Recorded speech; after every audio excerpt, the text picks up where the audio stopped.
अ, हमारे बीच में हैं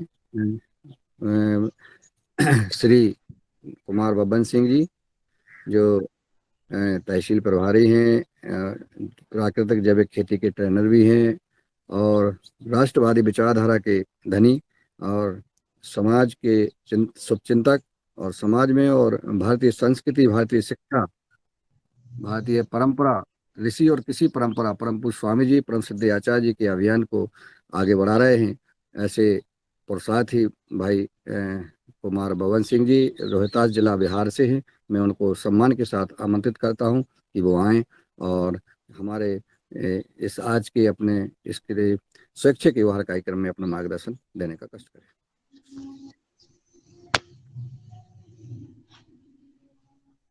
ओम।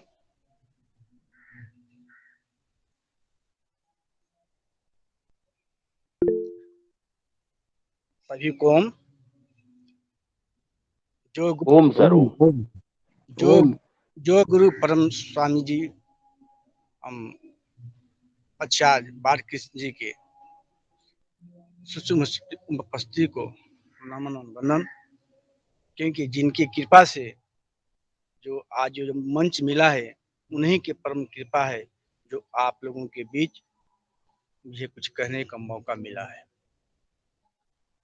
क्योंकि मैं कुमार बबन सिंह रोहतास जिला बिहार का रहने वाला हूँ और मैं पहले इस जो संगठन से योगा से जुड़ने से पहले मैं एलोपैथ का प्रैक्टिस करता था,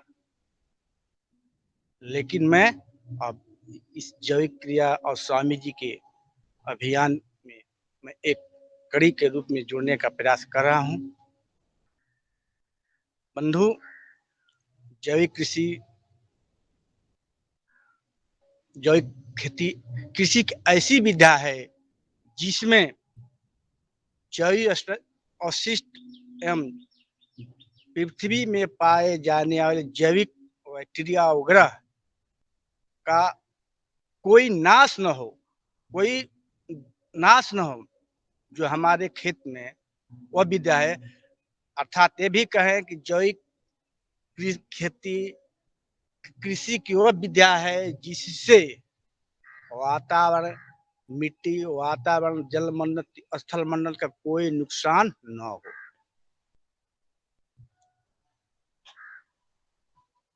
प्रश्न उठता है कि हम खेती तो करते हैं, आज हम खेती कर रहे हैं, सभी लोग खेती कर रहे हैं, फिर जैविक कृषि की प्रकृति खेती की क्यों चर्चाएं शुरू हुई, क्यों करें? तो इससे जाने से पहले इसके जो हम तत्काल में कृषि की अधिक जगहों में खेती की जा रही है, केमिकल फर्टिलाइजर, उसके बारे में चर्चा कर लें। बंधु, कृषि में जो तत्काल इस समय में केमिकल से जो खेती, रासायनिक कृषि द्वारा खेती की जा रही है, उससे हम मानव को नाना प्रकार की व्याधियों से ग्रसित होते जा रहे हैं, जिसका परिणाम है कि हम असमय हमारे बाल पक जा रहे हैं। ये चश्मा लगाने की मुझे पड़ रहा है। जो बच्चा जन्म लेता है वो भी शुगर और हेपेटाइटिस बी से ग्रसित होता है और अधिकतम लोग आज बीपी, शुगर, अर्थराइटिस, मोटापा से ग्रसित होते जा रहे हैं। तो इसका परिणाम मात्र है जैविक कृषि न करना, अर्थात केमिकल युक्त कृषि करना, रासायनिक खेती का। आवाज आ रहा है सर ना? आ रही आवाज आ रही है। तो आज हम सभी व्यक्ति, एक मिनट,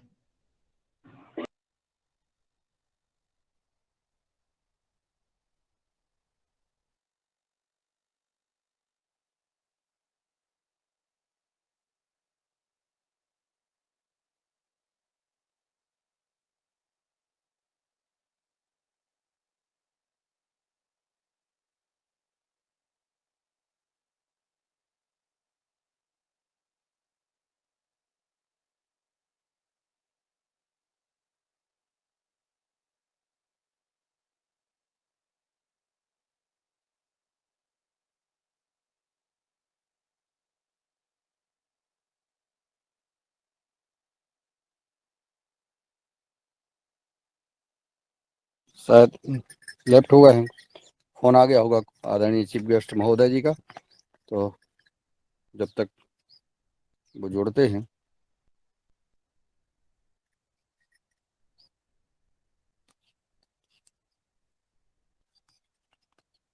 जब तक मैं दिनेश जी को आमंत्रित कर रहा हूँ कि वो, और आगे की रूपरेखा क्या तैयारी चल रही है हमारे देने के व्यवहार उत्सव की कार्यक्रम की, उसके बारे में जी आ गए हैं। जी स्वागत है, अनम्यूट कर लें, म्यूट हैं आप। जी आदरणीय हमारे मुख्य अतिथि जी जी। ओम जी, जो सर आपको मैंने बता रहे थे कि आज जो हम प्रकार की व्याधियों से ग्रसित हैं, इसका एकमात्र कारण केमिकल का अंधाधुंध प्रयोग करना। और तो हम मैं अपने तो बैकग्राउंड में आपसे पहले भी बताया कि मैं पहले पेशे से एलोपैथ का प्रैक्टिस करता था, डॉक्टर था। मैंने जब स्वामी जी का बातों को मैंने सुना और उन्होंने कहा कि एलोपैथ झूठा पैथी है, मैंने भी अनुभव किया कि जिसको हम लोग दवा देते हैं, एक रोगी के लिए दवा देते हैं और उसमें 10 रोग हो जाता है। तो मैंने इसको छोड़कर, प्रैक्टिस को मैंने छोड़कर स्वामी जी के मार्गदर्शन में अपने इस अभियान में जुड़ा। जब मैंने इसमें जुड़ा तो मुझे बहुत से लोगों ने मुझे ऐसा शब्द कहे, अरे डॉक्टर होकर एक खेती करने जा रहा है, ये बौरा है क्या। हमको हंसी भी आती है अपनी उनकी सोचों पर, लेकिन मैंने एक ही सोचा, मैं पैसा कमा लूंगा, लेकिन अंत वही खाएंगे जहर जुग, तो मैं भी ग्रसित हूंगा, मेरे बच्चे, मेरे परिवार सभी ग्रसित होंगे। तो क्या हम पैसे तो नहीं खाएंगे, तो पैसे कमा कर सुखी हो जाएंगे। तो मैंने उस अपने प्रैक्टिस को दरकिनार करते हुए जैविक कृषि की ओर अपना मन बनाया और जैविक कृषि की ओर मैं अग्रसित हूं। तो जैविक कृषि में जो इसमें क्या विशेषताएं हैं, उसको जो डिमेरिट है कि आज के जो हम बच्चे, जो आपको मैंने बताया कि जन्म लेते हुए शुगर का ग्रसित होता जा रहा है, हेपेटाइटिस का % होता जा रहा है जन्म लेने वाला बच्चा। क्या वो अन्न खाया है? हम लोग कहते हैं कि अन्न खा कर के तो बीमारी होता जा रहा है, लेकिन जो बच्चा जन्म लिया है वह शुगर का ग्रसित होता जा रहा है, हेपेटाइटिस इससे ग्रसित होता होकर आता है पृथ्वी पर। तो क्या है, उसको तो अन्न खाया नहीं है, वो माँ का दूध लिया है, माँ का दूध पिया है। तो जो केमिकल फर्टिलाइजर का प्रभाव हमारे शरीर में, माँ ब्लड में भी प्रभावित हो चुका है। तो जब ब्लड में ही प्रभावित हो चुका है तो हम कैसे जीत कर पाएंगे। तो मैं आप लोगों से तब मैं इस अभियान में जुड़ा और जुड़कर जो अपने क्षमता के अनुसार इस कृषि में लगा हूं। जैविक कृषि से जो रासायनिक का प्रयोग इसमें बिल्कुल नहीं किया जाता है, कारण कि रासायनिक खेती के प्रयोग करने से अपनी खेत का जो पीएच मान होता है वो बढ़ता जा रहा है, और पीएच मान बढ़ता जाएगा तो कृषि के लिए 6 से 7-8 पीएच मान जो होता है, उसमें अपने जो भी हम कृषि की विभिन्न उत्पाद का करेंगे तो उसमें उत्पादन होगा। लेकिन केमिकल खेती से, रासायनिक खेती के करने से मिट्टी का पीएच मान बढ़ता जा रहा है। हम देखते हैं कि लगातार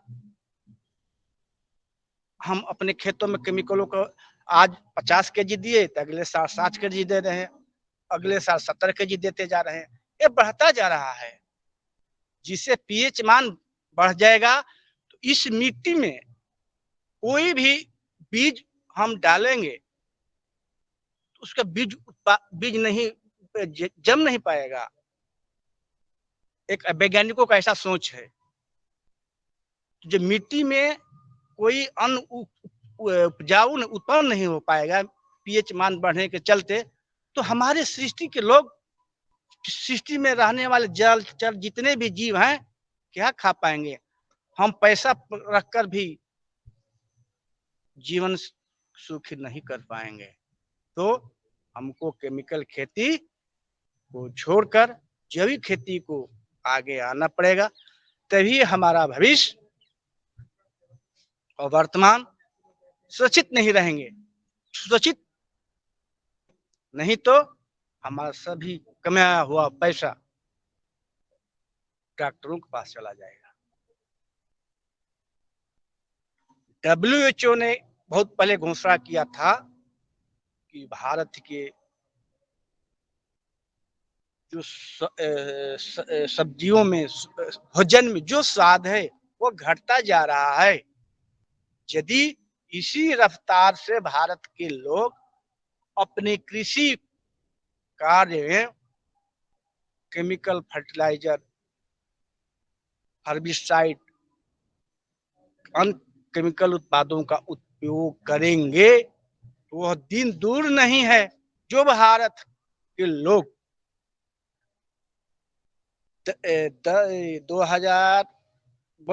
2070 या 80 तक पहले बोला था कि 10 से 20% लोग ग्रसित होते जाएंगे बीपी और शुगर से। लेकिन हाल ही में WHO ने घोषणा किया है कि यदि इसी रफ्तार से और केमिकलों का प्रयोग करते जाएंगे तो भारत में हर घर में, मतलब 20 से 30% तो पहले का, अब सर्वे में बताया जा रहा है कि 30 से 40% कैंसर से लोग ग्रसित हो पाएंगे। तो क्या जिस परिवार में के लोग कैंसर से ग्रसित हो पाएंगे, तो सभी कमाया हुआ पैसा उस दवा कराने में लग जाएगा। और हमारा परिवार जो जिसको ग्रसित हो गया है उसका भी एक लिमिटेशन है कि जिसको कैंसर हो जाता है उसका मैक्सिमम आयु 3 वर्ष तक होता है। 3 वर्ष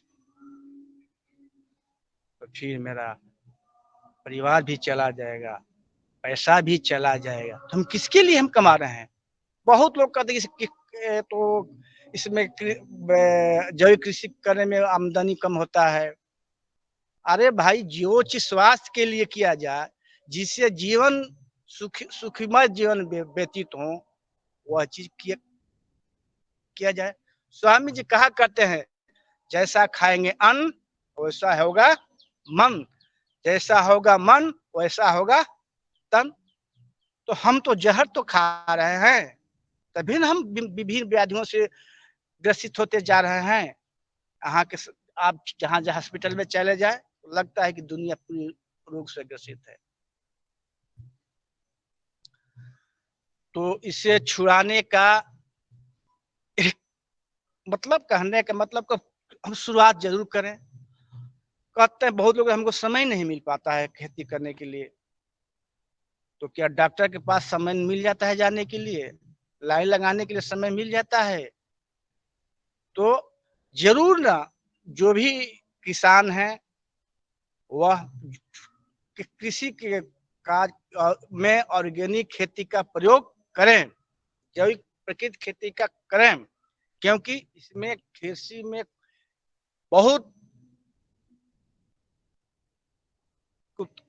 इसमें आर्थिक क्षति नहीं होता है। इसमें मानवीय बलों का ज्यादा उपयोग किया जाता है, इसमें लागत मूल्य कम होता है और उत्पादन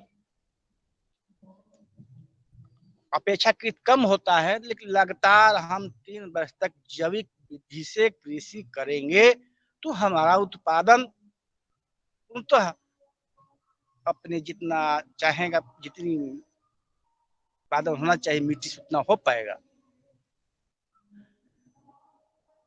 तो हमको कृषि करना चाहिए, नहीं तो जैविक कृषि की महत्ता है।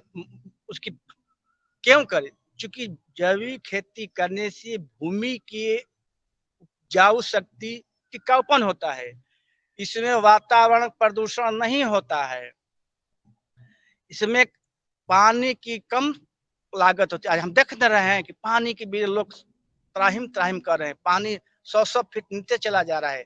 इसी का देन है कि आज पानी बिक रहा है। क्यों? कि केमिकल के प्रयोग से पानी का लेवल भागता नीचा चलता जा रहा है और केमिकल के प्रयोग से जो भी मिट्टी में जो रंध्र है, छिद्र है, वो बंद हो जाता है और जो वर्षा का पानी या जो हम सिंचाई करते हैं वह पानी मिट्टी अवशोषण न कर पाती है, वह पानी बहकर समुद्र और नाले में चले जाते हैं। तो हम मिट्टी को बार बार सिंचाई करनी पड़ती है। तो इससे जैविक खेती से पानी की लागत कम होती है और फसल के जो क्वालिटी होता है उच्च गुणवत्ता वाला होता है, जिससे उपयोग करने से कोई भी व्याधियां नहीं होती है और जो व्याधियां है वह खत्म हो जाती है। तो एक समस्या उपचार, कृषि में 3 समस्या होती है, 3 स्टेप होता है। एक बीज उपचार, नर्सरी, फिर उसको रोपना और फिर उसको एक मतलब उसको देख रेख करना। 3 स्टेज से गुजरता है। तो सर्वप्रथम पौधों को हम पौधे रोपे अपने खेतों में या बीज उपचार करें नर्सरी के लिए। तो पहले हम अपने बीज को उपचारित कर लेंगे। किसान भाई कहते हैं इसमें करने से बहुत नुकसान होता है, बहुत कीट पतंग लगते हैं। इससे मैं सच्चाई है, उन लोगों की सच्चाई मैं जानता हूँ, मैं भी उसमें उसका रूबरू हूँ। 3 वर्ष तक तो समस्या होता है, लेकिन 3 वर्ष के बाद आपकी समस्या नहीं होगी। फायदा क्या है? केवल केमिकल का बता रहा हूँ और लागत की। हम जो जैविक विधि से कृषि करेंगे तो शुरू में कुछ आपका उत्पादन कम होगा, दूसरे वर्ष बहुत मामूली होगा और तीसरे वर्ष सामान्य रूप से उत्पादन होगा। लेकिन केमिकल में है, आज 50 केजी हम उसमें डाई फास्फेट डालें, अगले साल 70 किलो डालेंगे, उसमें लागत बढ़ता जाता है और आमदनी घटता जाता है। ये फायदा है। तो हम अपने पहले बीज को यदि उपचारित कर लेंगे तो उसमें 50% जो व्याधियां होती है बीज से ही शुरुआत होता है। तो ये व्याधियां नहीं होती है और बीज उपचार के लिए बहुत से विधाएं हैं, बहुत सी विधि हैं। जिसके पास जो है उसे करें। जैसे माठा है, छाछ, उससे भी हम कर सकते हैं। नीम की निमौली से भी कर सकते हैं। गोमूत्र है, उसे भी कर सकते हैं। पंचगव्य है, ब्रह्म शास्त्र है, ब्रह्मऋषि जिसको हम कहते हैं, उसे भी हम उपचार कर सकते हैं। और इसमें देखिए खासियत ये है जैविक कृषि में, जिसको बीज उपचार में करते हैं उसी को हम मतलब उसको खाद्य के रूप में, पोषण के रूप में उसी को लोग हम करते हैं। एक ही चीज पंचगव्य है, ये जो चीज है अपने घर में पाए जाने वाली चीज है और इसे जो हमारी जैविक खेती करेंगे, जैविक खेती करने के लिए मूल मंत्र गाय का होना आवश्यक है। गाय के बिना, देसी गाय के बिना हम जैविक खेती की कल्पना नहीं कर सकते हैं। और जो आज हमारे गौ माता कत्ल खाने की ओर जा रही है, हम भारतीयों के लिए एक शर्म की बात। जो हमारी माता है कत्ल खाने की ओर जा रहे हैं, तो यही हम कृषि करेंगे तो हमारी गौ माता संरक्षण होगा और हमारा उत्थान होगा। हमारा संस्कृति है, कृष्ण भगवान भी गांव चराते थे और पूरी ज्ञान पूरी सभी को ज्ञान दिए। तो कृष्ण ने गाय को चराया और हम आज के लोग कृष्ण गौ को रखना अपनी अमर्यादा समझते हैं। ऐसा नहीं है, गौ है वह उसका हर चीज गाय से गोबर से लेके मूत्र तक उसका उपयोगी है। यहाँ तक कि अब जो गाय जो अपना गोबर देती है ताजा, वह गोबर अमेरिका वगैरह में जो लूज मोशन होता है उसमें गाय का ताजा गोबर का रस निकाल कर यूज करते हैं। हम अपनी संस्कृति को खोते जा रहे हैं, हम पाश्चात्य सभ्यताओं को अग्रसित होते जा रहे हैं और दूसरा लोग और हमारी भारतीय संस्कृति को अनुसरण करते रहे और विदेशियों का अनुसरण करते जा रहे हैं। तो इससे बीज उपचार हो जाएगा, बीज उपचार जो कि व्याधियां नहीं लगेगी, पुनः उसी गो गोमूत्र से, छाछ से, माठा से जो कीट की समस्या होती है। कृषि में दो बड़ी समस्याएं हैं, खरपतवार नाशक और कीटनाशक की कीट व्याधियां। तो इसमें भी जितना कारगर होना चाहिए, क्योंकि जितने बैक्टीरिया अपनी मिट्टी में हैं, वातावरण है कृषि के, उनको कहिए हैबिट्यूट हो गए हैं केमिकल से, उसका कोई प्रभाव नहीं पड़ रहा है। तो यदि हम गाय रखेंगे, उससे हमको गोबर मिलेगा, गोबर से हमको खाना मिलेगा, और वह गोबर से खाना मिलेगा, खाना बनेगा, और जो उसका उपला होगा उसको राख कहते हैं। उसी राख से अपनी खेत में उसको डालेंगे तो मिट्टी का पोषण होगा। इसको गाय को रखना पड़ेगा, तभी कृषि, जैविक कृषि की हम आगे की ओर अग्रसित करेंगे। तो गोमूत्र का प्रयोग करेंगे कीटनाशक और व्याधियों को रोकने के लिए। नीम के निमौली का मट्ठा में हींग को डालकर भी इसको हींग डाल देंगे मट्ठा में, कुछ देर रहने देंगे, वो भी कीटनाशक के रूप में काम करेगा। लहसुन, ये जो व्याधियां हैं, जो कीटनाशक इसके बचाव होगा।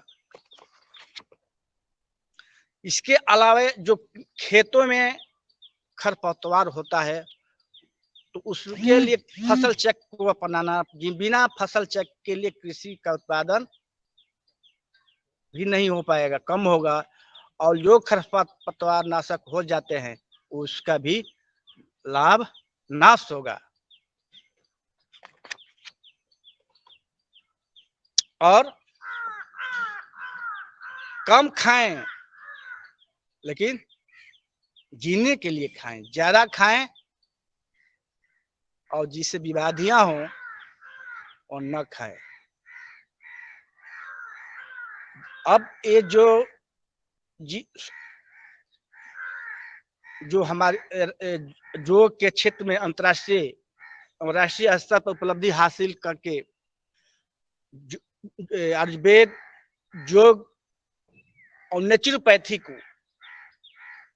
आगे बढ़ाने में जो स्वामी जी ने अथक प्रयास किए हैं, उनके मैं वंदनीय हूँ। और स्वामी जी ने जिस चीज पर अपने हाथ रख देते हैं, वह चीज बहुत सरल ढंग से संपन्न हो जाता है। तो स्वामी जी ने आयुर्वेद, नेचुरोपैथी को तो उन्होंने अपना लिया है, हम भारतीयवासी उसका पालन कर रहे हैं। स्वामी जी ने अब हम लोग चेले हैं, अब हम लोगों को स्वामी जी ने कहे कि जैविक कृषि करो, और स्वामी जी ने ईश्वर अपनी मन बना लिया है, ईश्वर अग्रसित हो रहे हैं और हम लोग को प्रशिक्षण भी देते हैं। तो मुझे विश्वास है कि स्वामी जी द्वारा जो ये जैविक कृषि के प्रति उनकी जो उल्लास है, उनको करने के लिए प्रयत्नरत हैं। तो स्वामी जी के जो मार्ग में हम जितने भी इस मीटिंग में जुड़े हैं, सभी भाइयों से मेरा बुद्धिजीवियों से रिक्वेस्ट होगा कि हम जैविक खेती करें, तभी हमारा जो हम बच पाएंगे। नहीं तो केमिकल का तो प्रभाव कृषि से भी है, और बहुत से कंपनियों से निकलने वाले माल में केमिकल का प्रभाव पड़ता है, जिसका प्रभाव से हम केमिकल के प्रभाव से जो वायुमंडल में इतने प्रदूषण फैल चुका है, पृथ्वी माता भी प्रदूषित हो गई है, जल भी प्रदूषित हो चुका है, यहाँ तक कि जलमंडल, स्थलमंडल, वायुमंडल, तीनों मंडल प्रदूषण से युक्त है। तो हम श्वास कहाँ ले पाएंगे? इसी वायुमंडल में से हमको श्वास लेना है, इसी जल को हमको पीना है, तो हम श्वास सही नहीं ले पा रहे हैं, पानी सही नहीं पिएंगे, पृथ्वी से जो अन्न उत्पादन हो रहा है वो सही अन्न उत्पादन नहीं होगा, तो हम कैसे जिएंगे, कैसे श्वास ले पाएंगे? अर्थात हम व्याधियों से ग्रसित हो जाएंगे और हमारा कमाया हुआ पैसा बर्बाद हो जाएगा, हमारा बच्चा, हमारा भविष्य खत्म हो जाएगा। तो आप जितने भी महानुभाव इसमें जुड़े हैं, वैसे ही महानुभाव इसमें जुड़ते हैं जो स्वामी जी की प्रेरणा से प्रेरित है। तो आप सभी भाई, आप इस जैविक कृषि की ओर जुड़े, ताकि हमारा भारतवर्ष, जो पहले सोनी की चिड़िया कहा जाता था, वो सोनी का चिड़िया हो बन जाए। जो स्वामी जी की यह कल्पना है, उनकी मंशा है कि भारत जो 20 गुरु कहा जाता था, आज स्वामी जी की मुहिम है कि भारत को 20 गुरु बनाना है। इसलिए स्वामी जी ने अथक प्रयास कर रहे हैं, जो पूरे राष्ट्र और अंतर्राष्ट्रीय स्तर पर स्वामी जी के बातों को अनुपालन किया जा रहा है। स्वामी जी द्वारा बताए हुए प्रकल्प को बहुत से देशों में 21 देशों में इसका पालन किया जा रहा है। विदेशों में भी इसकी आयुर्वेद की शाखाएं, पतंजलि की शाखाएं खोली जा रही है, ताकि हम स्वस्थ रहें। और स्वामी जी जो कहते हैं कि जो झूठ पैथी है, लूट पैथी है, एलोपैथ को झूठ पैथी कहते स्वामी जी। सच्चाई है, मैं इस पेशा से जुड़ा हूँ, तो मैं इसकी खामियों को जानता हूँ। इस खामियों को जानकर मैं एलोपैथ का ऑपरेटिव करने का दिल नहीं कर रहा है, तब मैं अभी स्वामी जी के मार्गदर्शन में मुख्यालय, हरिद्वार मुख्यालय में आया हूँ। नेचुरोपैथी के सीखने की ललक से मैं इसको सीखूं, अपनी कला, जो हम लोग की प्रकृति से जुड़ने की जो विधा है, हमारे ऋषि मुनियों ने जो इसका अनुपालन करते थे, हमारी ऋषि मुनि जंगलों में रहा करते थे। ये नाना प्रकार के जो हम लोग आज की व्याधियां हो रही है, हमारी ही देन है, दूसरे का देन नहीं है। हम एसी में रहते हैं, फ्री का खाना खाते हैं, और पश्चिमी सभ्यता द्वारा जो हमको पता भी नहीं है क्या क्या ये बीजा वगैरह जो लोग खाते हैं, हमको इन बीमारियों से ग्रसित कराता है। तो इसको हमको अपने आहार पर चिंतन करें। आहार तभी शुद्ध होगा जब हम जैविक कृषि करेंगे, नेचुरोपैथी प्रकृति कृषि करेंगे, तभी आहार हमारा सुधरेगा, अन्यथा सुधर नहीं पाएगा।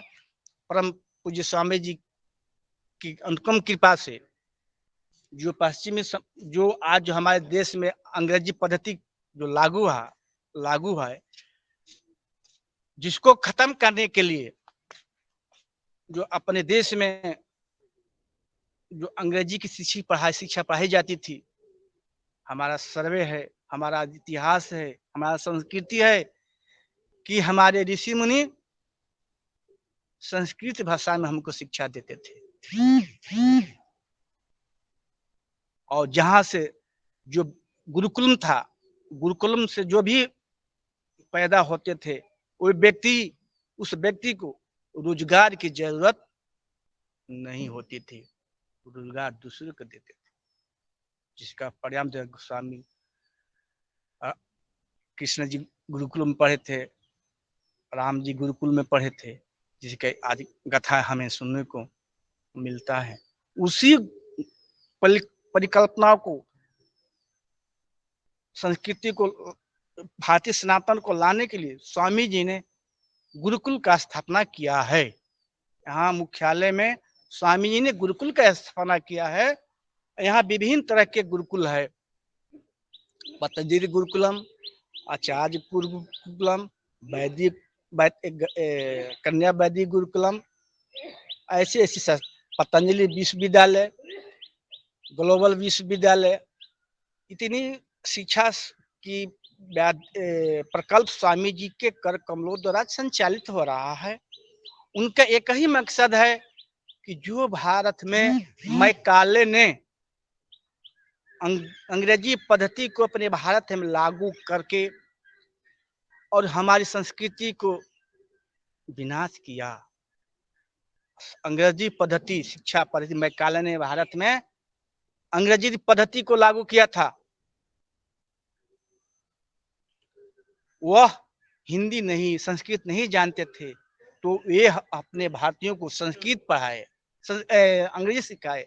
जो सीखे उनके अंग्रेजों की तरह वो भी अंग्रेज बन गए, हमारी अपनी संस्कृति को खो गए, अपनी भारतीय संस्कृति खोते गए। तो स्वामी जी ने ऐसे प्रकल्प के कल्पना अग्रसित हैं, जो पतंजलि गुरुकुलम है जो बताए, पतंजलि गुरुकुलम, आचार्य गुरुकुलम और ये वैदिक गुरुकुलम, जिसका आज उसका नाम बदल कर संन्यास आश्रम हो गया है। तो मेरा मन है हमेशा स्वामी जी के, मुझे वार्ता करने की मुझे आता नहीं है, मैं अपनी बातों को अच्छे ढंग से लोगों के पास नहीं रख पाता हूँ, मुझे बोलने के मतलब मुझे कला नहीं आती है, मेरी दोष है। तो इस कल्पना को जोड़ने के लिए मैंने अपने प्रयासरत रहता हूँ, जहां भी रहता हूँ, इस स्वामी जी के माध्यम से कोई न कोई जुड़े। तो सर्वप्रथम जब पतंजलि गुरुकुलम का स्थापना हुआ था, उसमें मेरा एक लड़का जुड़ा था 5वीं क्लास में, और आज 5वीं से आज 10वीं की परीक्षा दिया है बच्चा, और जो 10वीं की परीक्षा दिया है, जो स्वामी जी ने आपको मैंने बताया कि अंग्रेजी पद्धति को खत्म करने के लिए स्वामी जी भारतीय शिक्षा पद्धति का बोर्ड जो बनाए, भारतीय शिक्षा बोर्ड जो बनाए हैं, भारतीय शिक्षा बोर्ड का जो पालन किए बनाए हैं, उसमें वह बच्चा मेरा सर्वप्रथम आया है, जो 5वीं से पतंजलि गुरुकुल में पढ़ता है, 10वीं में भारतीय शिक्षा बोर्ड में की परीक्षा दिया, वह प्रथम आया है। और एक मेरा भी बच्चा यहाँ से ISC में, मैंने उनको डॉक्टरी पढ़ाने का मेरा विचार था, मैं पेशे से डॉक्टर होने के चलते मेरा हार्दिक इच्छा था मेरा बच्चा डॉक्टर बने, तो मैं उसको बायो से और मैथ दोनों विषय से पढ़ाए थे 10+2 में। लेकिन वो भी एक अजूबा बच्चा था, मैंने उनसे पूछा था अब क्या करोगे, तो वो कह रहा था पिताजी मैं वो करूंगा जो दूसरा नहीं करता था। हम कहे भाई तुम क्या दूसरा करोगे, बोला है कि सभी लोग BA MA करके लग रहे थे उसी में करने के लिए, मैं वह काज नहीं करूंगा। तो एक बार मैं स्वामी जी के मिलने हरिद्वार में आए थे, साथ में वो भी बच्चा मेरा आया था, और यहाँ जो परीक्षाएं हुई, परीक्षाएं से गुजरा, तो उनका वैदिक गुरुकुलम में उनका नामांकन हुआ, नाम हो गया, एडमिशन हो गया, और मेरा पहला बच्चा है जो वैदिक, मेरा बड़ा बच्चा जो वैदिक गुरुकुल में अध्ययन करते हैं संस्कृत व्याकरण, वह आज संस्कृत व्याकरण से MA कर रहे हैं। उनको स्वामी जी के माध्यम से उनको नेचुरोपैथी का डॉक्टर बनने का अवसर मिला था, लेकिन उन्होंने नेचुरोपैथी BNYS का पर नहीं बन पाए, उनकी इच्छा नहीं हुई।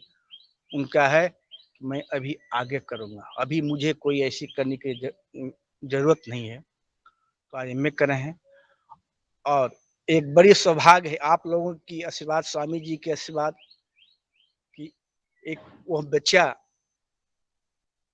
रामनवमी के शुभ अवसर पर गंगा के घाट हर की पौड़ी पर रामनवमी के दिन हर की पौड़ी घाट पर RSS प्रमुख भगवत मोहन भागवत जी, स्वामी जी, आचार्य जी के मार्गदर्शन में मेरा बड़ा का संन्यास ग्रहण किया और हमसे यही कल्पना हमको कहते हैं कि पिताजी हमसे इस मुख्यालय से हमसे इच्छा और अपेक्षा नहीं रखना है, इच्छा और अपेक्षा हमसे नहीं रखना है। इसका उद्देश्य वह है कि मैं आपके हूँ और लोगों को मैं बनूं। तो उस गंगा के घाट पर स्वामी जी ने एक बहुत मैं भावुक हो गया था जब 70-80 भाई संन्यास ग्रहण कर रहे थे, 60-70 बहनें संन्यास से बन रही थी। उस बीच सभी को स्वामी जी ने कहा खुले मन से, जहां पूरे भारत के पूरे मीडिया लोग आए थे, उस मंच के माध्यम से स्वामी जी ने कहा जो शिष्य गुरु तुल्य हो जाता, गुरु के समान हो जाता है और जो भगवा ग्रहण वस्त्र ग्रहण कर लेता है वह गुरु का समान हो जाता है और गुरु के तुल्य हो जाता है। गुरु में और उस शिष्य में कोई दूरी बनी नहीं रहती है। ये जो मेरे आज बच्चे संन्यास ग्रहण कर रहे हैं, ये बच्चे हमारे भारत के लिए सनातन परंपरा को कायम करने के लिए एक अहम भूमिका निभाएंगे। जो मैं और आचार्य जी इस पहल को कर रहे थे तो इतने हम अग्रसर हुए और इतने मेरे बहन, इतने भाई जो आज इतने संन्यास ग्रहण किए हैं। तो ये हमारे संन्यास नारायण सेना है, नारायण सेना जो हुआ था, नारायण सेना ना के बल पर जे, तो ये नारायण सेना के द्वारा भारत की संस्कृति को पाऊंगा और भारत को विश्व गुरु बनाऊंगा। स्वामी जी की कृपा है। और स्वामी जी ने इतना ही नहीं, उस दिन सभी बच्चों को स्वामी जी ने साष्टांग दंडवत किए, बहनों को भी और भाइयों को भी स्वामी जी ने साष्टांग दंडवत किए। इस लीला को देखकर सभी लोग अचंभित हो गए कि स्वामी जी कितनी उदार हृदय के हैं कि अपने शिष्य को दंडवत कर रहे हैं। तो उन्होंने बताया कि जब सन्यासी लोग बन जाते हैं तो वो सामान्य व्यक्ति नहीं होते हैं, एक अद्वितीय व्यक्ति की कल्पना उनमें हो जाती है, एक महान बनते हैं। तो मैं आप सभी से एक आप रिक्वेस्ट कर रहा हूँ कि आप सभी लोग कम से कम भारतीय संस्कृति परंपरा को कायम रखने के लिए अपने बच्चों को हरिद्वार में स्वामी जी के गुरुकुल में पढ़ाने का कृपा करें। क्योंकि आप कुछ भी, चाहे डॉक्टर हो, चाहे इंजीनियर हो, चाहे जिस पद पर हो, चाहे आप कोई मंत्री भी हो, तो भी राष्ट्रपति हो, तो भी हमारी संस्कृति अंग्रेजी पद्धतियों को द्वारा बिगड़ती जा रही है। तो हमारा संस्कृति बदलती जा रही है, हमारा राशन बदल गया, हमारा खान पान बदलता जा रहा है, हम दूसरों का अनुसरण कर रहे हैं, तो क्यों हम सुखी रहे। पैसा से सुख नहीं मिलने वाला है। यदि पैसा से सुख होने मिलता, राजपाट से सुख मिलता था, बुद्धि साहब जो अपनी राजपाट को छोड़कर अपनी चले गए, घर छोड़कर चले गए। राजा थे, महाराजा थे। तो अपने सुख की सबसे सुख निरोगी का यार, हेल्थ इज ए वेल्थ, स्वास्थ्य ही धन है। तो अपने चरित्र हेल्थ को हम बना कर रखेंगे, तभी हम कुछ आगे अपनी मुकाम को प्राप्त कर सकते हैं। अन्यथा कुछ भी हमको मिलने वाला नहीं है। जो मिलेगा वहीं पर हम छोड़ के चले जाएंगे, इसी धराधाम पर चले जाएंगे। तो कम से कम हर व्यक्ति का कर्तव्य है कि अपनी भारत माता, राष्ट्र माता को स्वच्छ और समृद्ध रखने के लिए अपनी कसरत कर्म की ओर करें। तभी हमारी भारत माता की जो क्या कहें, पूरी लोग 80-85% लोग ग्रसित हैं। आज हमारा बच्चा, आज भारत बीपी और हार्ट के डिजीज सबसे ज्यादा जो ग्रसित हैं लोग होते जा रहे हैं। सबसे भारत में अभी की जो रवैया है, सबसे heart attack, BP, heart attack के सबसे रोग से लोग मर रहे हैं। इसे बचने का एकमात्र आहार है, एकमात्र साधन है योग, प्राणायाम और शुद्ध आहार। और हम बहुत से परिकल्पनाओं में हमारा परिवार टूटता जा रहा है। हमारा परिवार, हम छोटे परिवार में बंटे जा रहे हैं। मैं अपनी बात बता रहा हूं कि मैं 72 परिवार थे हमारे परिवार में, तो मैं संयुक्त था। मेरे पिताजी 7 भाई थे, 7 भाई, सभी एक साथ रहते थे। कोई किसी को, सभी अपने अपने कल्प में कार्य कर रहे थे। मैं भी 6 भाई हूँ, अभी मैं संयुक्त हूँ। तो अपनी संयुक्त परिवार की परिकल्पना करें, क्योंकि हम बीबी बच्चा में फंस जाते हैं। बड़े बड़े लोग, पैसे कमाने वाले लोग अपने छोटे लोगों को नहीं समझ पाते हैं। जो कृषि वगैरह में काम करते हैं उसको महत्ता नहीं दे पाते हैं। हम नौकरी करते, मुझे पैसा है, वो मानसिक ढेर बुन में पड़े हुए हैं। तो हम ऐसे न करें। आप तो बुद्धिजीव है, आप सब कुछ है। जो भाई ने आपको इतनी पढ़ाए हैं, आपको पाल पोस कितना बड़ा किया, आईएएस आपको बनाया, आप उसको उससे तुलना करते हैं? आप नहीं करना चाहिए। संयुक्त परिवार का देन है। मैं आज यहाँ हरिद्वार मुख्यालय में हूँ। मुझे आमदनी मेरे अर्थ की नहीं हो पाती है, लेकिन कल क्या होगा मुझे पता नहीं होता है। कल कैसे हो चलेगा, मेरी भाड़ा मिलेगा बस के लिए नहीं, मैं नहीं सोचता हूँ। क्यों कि हेल्थ इज ए वेल्थ, स्वास्थ्य ही धन है। स्वास्थ्य कैसे ठीक रहेगा? योग करेंगे, आहार लेंगे, शुद्ध आहार लेंगे, तब बौद्धिक विकास होगा। और जो भी मैं जैसे आप लोगों को मैंने बता दिया कि मेरा बच्चा संन्यास ग्रहण किया है, तो मेरे बच्चे को कष्ट होगा। वो नहीं कहते हैं पिताजी, ये किसी से ना कहना कि मेरा पुत्र सन्यासी है, क्योंकि ये गोपनीय चीज है। ये प्रसार करने की चीज नहीं होती है, साधना की चीज है। यहाँ तक कि वो बच्चे, यहाँ पर जिसके अभिभावक, जिसके पतंजलि गुरुकुलम में या संन्यास आश्रम रहते हैं, उनके अभिभावक को यहाँ कुछ फैसिलिटी मिलती है, दवा वगैरह में कुछ परसेंटेज मिलते हैं, डिस्काउंट होता है। उसने भी मुझे वो भी चीज हमें नहीं लेते हैं, उन्हें मना कर रखा है। और जो मैं यहाँ आता हूँ तो अपने पुत्र के बल पर नहीं आता हूँ, मेरे पुत्र है, यहाँ के संघ संस्थागत लोगों के संपर्क से आता हूँ, संगठन से जुड़े हुए हैं। तो आप इस समय मैंने आप लोगों को आधारित ले रखा है।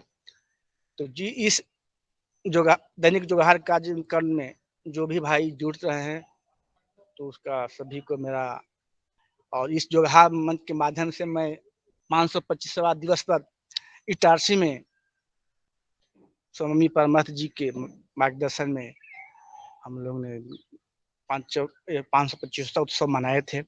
उस उत्सव में इटारसी के भाई बहनों ने अपने बिहार से जितने सभी को लिए जो भी इतना आदर सम्मान किए, उनका मैं आज भी उनमें मुनीलाल जी के तो कहना क्या कहें, हम उनकी कला से इतना प्रसन्न हैं कि सभी लोगों से इतना मिलते हैं प्रेम से कि पता चलता है विशेष हमसे मिल रहे हैं। लेकिन मैंने देखा एक उनकी कला हर लोगों से मिलने की है, कहीं स्टेशन से लाकर यहाँ पे लाते थे, मिलना 12-1 बजे कार्यक्रम में व्यस्त थे। उस कड़ी में शरद वर्मा जी और का जो शरद वर्मा जी, एक रघुवंशी जी का जो हमने प्रसाद ग्रहण किया, जब भी मैं इटारसी का याद आता है तो मेरा जीभ से पानी टपकता है, क्योंकि उन्होंने जो हमको जैविक कृषि का उत्पाद जो हमको खिलाए हैं, तो इटारसी का नाम हम नहीं चाहते हैं कि बार बार आए। वो क्योंकि हम मुंह से पानी आ ही जाता है, जो उन्होंने हमको खाना खिलाए, उन भाइयों ने हमको जो खाना खिलाए। तो उसमें हमारी बहन रंजना जी जो प्रत्येक रोज योग शिक्षक चीफ गेस्ट को ढूंढ ढूंढ कर भारत से लाती हैं, उनकी अथक प्रयास पुरुषार्थ के लिए मैं भी ऋणी हूँ। और इसमें जितने भी दैनिक जोगार कार्यक्रम के जितने भी हमारे सर हैं, पवन सर हैं, बेनीपुरी जी हैं, जुड़ते हैं। तो पवन है, पवन पवन जगावत आग को, दीप ही देते बुझाए, आगे नहीं कहूंगा। पवन सर हैं, बेनीपुरी जी हैं। इसी में कहने का मतलब जो भी इस परिवार में जुड़े हुए हैं तो एक अतिमिता है। हम जितने भी सदवरा हमको नहीं कहाँ से हैं, बस बिहार से हैं। सर जी है मध्य प्रदेश से रहे हैं, रघुवंशी, लेकिन इतनी अतिमिता है। मुनीलाल जी देख रहे हैं मध्य प्रदेश से किस जगह से मुझे भी पता नहीं है, मैं बिहार से कहाँ से हूँ भी पता नहीं है, लेकिन इतना आत्मीयता है, अपने परिवार के लोग इतने भी आदर नहीं दे पाते हैं। इसलिए मैं समय कहने को कथा बहुत है, करने को कुछ करना है। आप सभी भाइयों से मेरा रिक्वेस्ट होगा कि हम जैविक कृषि करें, अपने लिए करें, भारत माता के लिए करें, अपने भविष्य के लिए करें, तभी हमारा भारत माता, हमारा भविष्य बचेगा। अन्यथा जो केमिकल का खेती जो कर रहे हैं, एक कहानी है जिसे भस्मासुर को मिला था आशीर्वाद, जिस पर हाथ रखेगा वह स्वा। तो जो केमिकल का जो खेती जो हम लोग कर रहे हैं ना, वो भस्मासुर से कम नहीं है। भस्मासुर की तरह हम की संस्कृति को, हम उसको अन्न खाएंगे, केमिकल का अन्न खाएंगे, हमारा पूरा शरीर रोगग्रसित हो जाएगा, मन ग्रसित हो जाएगा, हम सोच नहीं पाएंगे। तो समय को देखते हुए आप सभी को, आपने मुझे इस दैनिक जोगार कार्यक्रम में मुझे चीफ गेस्ट आप लोगों ने बनाए, इसके लिए मैं आप लोगों को बहुत बहुत बधाई। इन्हीं के साथ अपनी बात को विराम करता हूँ। ओम। धन्यवाद आदरणीय आज के चीफ गेस्ट महोदय कुमार बबन सिंह जी। ये आपके अंदर के भाव थे। आपने इटारसी में भी अपने भाव को प्रकट किया था। उस समय देखा था कि हमें लगता था कि आपको कम से कम 2-3 घंटे का समय चाहिए, और आज भी लग रहा है कि अभी आपकी आधी बातें और रह गई हैं। जो चूंकि आपने अपने बच्चों को जो संस्कार दिए हैं और इस राष्ट्र सेवा धर्म और पुरुषार्थ को समर्पित किया है, ऐसे माता पिता को मैं प्रणाम करता हूँ। परम पूज्य स्वामी जी, परम सिद्धे आचार्य जी अपने लिए नहीं, इस देश देश के लिए सबको निछावर कर चुके हैं। मान सम्मान, अपमान, हर चीज उन्हें, कोई किसी प्रकार की दिक्कत नहीं है। कुछ भी कोई कहता रहे, एक लक्ष्य बना दिया है, भारत को विश्वगुरु बनाना है, भारत को विश्वगुरु बनाना है, भारत को भारतीय संस्कृति ऋषि और किसी परंपरा युक्त बनाना है। जैसा आपने कहा, राम राज्य पुनः लाना है, कृष्ण राज्य लाना है। ये परम पूज्य रामकृष्ण के रूप में मैंने भोपाल में परम पूज्य स्वामी जी को एक छायाचित्र बना कर दिया था। वो मेरे मंदिर का मेरे मन का उकार था। एक तरफ राम, एक तरफ कृष्ण, और दोनों का एक छायाचित्र बना करके उनसे निकली हुई जो है शक्ति परम पूज्य स्वामी जी के सर पर आती है, और राम और कृष्ण लिखा होता है। नीचे लिखा है मैंने, इस युग के भगवान परम पूज्य स्वामी जी, रामकृष्ण का अवतार। और रामकृष्ण नाम ही था परम पूज्य स्वामी जी का। तो मैंने उनको सप्रेम भेंट की और मैंने कहा, बोले तू कुछ ना कुछ करता ही रहता है। मैंने कहा जी स्वामी जी, मैं तो मानता हूँ आपको कि आप वाकई में रामकृष्ण के अवतार हैं। और क्योंकि एक साधारण व्यक्ति इतने संसार के लिए पूर्ण रूप से समर्पित नहीं हो सकता है, जिसमें कई कठिनाइयां आती हैं। आज आपने अपना उद्बोधन दिया, और मैं चाहूंगा कि अभी आप गुरुकुल से संबंधित आचार्य कुलम, गुरुकुलम, जो बच्चे हमारे कई भाई बहनों के सवाल आते हैं कि हमें अपने बच्चों को आचार्य गुरुकुलम में पढ़ाना है, लेकिन उनको मार्गदर्शन नहीं मिल पाता है, पूरे भारत देश में मोटिवेशन नहीं हो पाता है। तो मैं चाहूंगा कि अगर आपकी सहमति हो जाएगी तो कल आप जो है इस विषय पर भी और बताने का कष्ट करेंगे, क्योंकि आपके सुपुत्र आपने सन्यासी बनाए हैं, आचार्य कुलम में शिक्षा दे रहे हैं, गुरुकुलम में शिक्षा दे रहे हैं, इसलिए आपको सारा चीज का जानकारी है। और आप आज हमें दिख रहा है कि आप गुरुधाम में ही है, हरिद्वार में ही है अभी, ऐसा मुझे प्रतीत हो रहा है। तो मैं गुरुधाम को प्रणाम करते हुए मैं आपके प्रसाद को पुनः नमन, और मैं आदरणीय पवन कुमार जी हमारे पतंजलि पीठ में आपके पड़ोस में ही हैं, वहीं हैं, मैं उनको सादर आमंत्रित करता हूं कि वो आए और आज की योगाहार क्लास और आज के चीफ गेस्ट महोदय के उद्बोधन पर अपना वक्तव्य, अपना मार्गदर्शन प्रस्तुत करने का कष्ट करें। आदरणीय पवन कुमार जी, ओम।